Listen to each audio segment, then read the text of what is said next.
Saiu essa semana um Lancet Series. O que é isso? De tempos em tempos, a Lancet faz uma série de artigos falando sobre o mesmo tema. E o dessa semana foi sobre o consumo de alimentos ultraprocessados e a saúde humana. Essa série foi comandada por um pesquisador brasileiro, o professor Carlos Monteiro, da USP, e está muito interessante. A base da série são 3 artigos e a gente vai falar aqui do primeiro. Esse primeiro artigo, ele testa 3 hipóteses, então ele se debruça na literatura para testar 3 hipóteses que associam alimentos ultraprocessados e doenças humanas. Antes de a gente falar dessas hipóteses, vamos relembrar o que é a classificação de processamento industrial de alimentos, que é a classificação nova. Existem 4 grupos de alimentos baseados nessa classificação. O primeiro grupo é o dos alimentos in natura, isso é, alimentos que eles vêm da natureza prontos para o consumo humano ou eles precisam de um mínimo processamento, como o cozimento, a secagem. São a maior parte dos grupos alimentares, são as frutas, os legumes, as verduras, as carnes.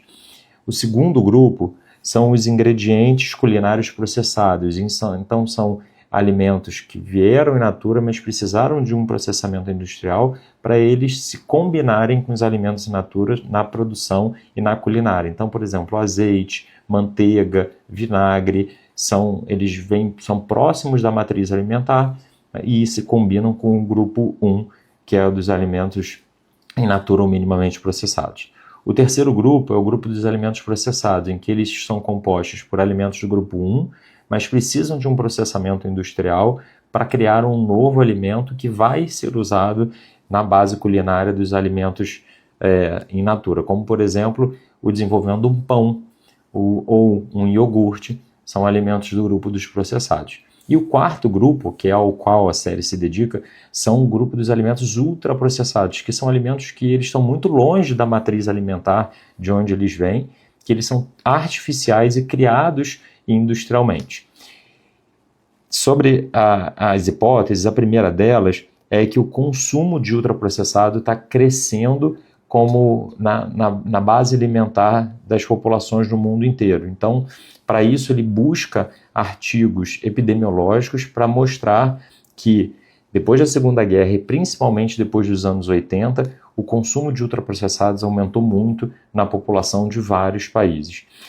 Ele traz dados atuais de, por exemplo, o Irã tem um consumo de 9% da base alimentar com ultraprocessados e os Estados Unidos 60%.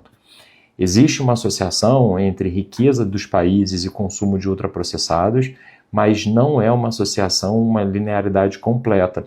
Por exemplo, países do sul da Europa, como Itália, Grécia e Portugal, conseguem manter um consumo de ultraprocessados abaixo de 25%. Ao passo que países como Austrália e Canadá, que também são países ricos, mantêm um consumo em torno de 40%, e Estados Unidos e o Reino Unido um consumo acima de 50%. Além disso, ele mostra que o consumo de ultraprocessados vem crescendo ao longo do tempo. Ele dá exemplos de Brasil e México, em que subiu de 10% do consumo diário para 23%, aumentando a sua prevalência, a sua participação na base alimentar. A segunda hipótese é de que o consumo de ultraprocessados resulta na deteriorização da qualidade da dieta, especialmente no que diz respeito à prevenção de doenças. E a partir daí, ele discorre muito sobre os nutrientes que estão presentes em alimentos ultraprocessados e nos outros grupos. Então, ele deixa bem claro que os ultraprocessados eles são ricos em açúcares, gorduras saturadas, que são alimentos associados a doenças crônicas, ao passo que eles são pobres em nutrientes que são inversamente relacionados ao desenvolvimento de doenças crônicas, como fibras, proteínas, vitaminas e minerais. Existe uma correlação inversa entre o consumo de ultraprocessados e o consumo de alimentos que têm fitoquímicos protetores, como frutas, verduras e legumes.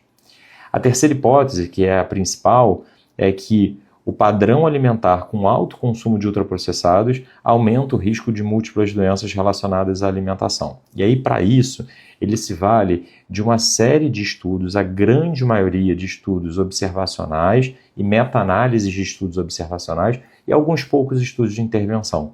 É muito difícil fazer estudo de intervenção no que diz respeito à alimentação, porque a maior parte deles não seriam éticos. Como é que você vai pegar um grupo humano e botar para fazer um consumo de alimentos ultraprocessados, estimular esse consumo com o fim de avaliar o desfecho de uma doença? Então, a base do teste dessa terceira hipótese é a partir de estudos observacionais, e ele deixa claro que as dietas com alto consumo de ultraprocessados, elas são associadas a várias doenças como obesidade, diabetes, hipertensão, dislipidemia, doença cardiovascular, doença cerebrovascular, doença renal crônica, doença inflamatória intestinal, em especial doença de Crohn, depressão e mortalidade por todas as causas.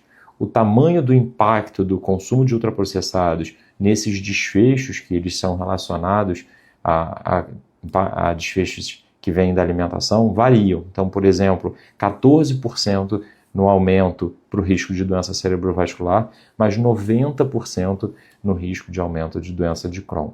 Artigo muito interessante, a série são 3, a gente vai passar para os outros 2 nos próximos vídeos.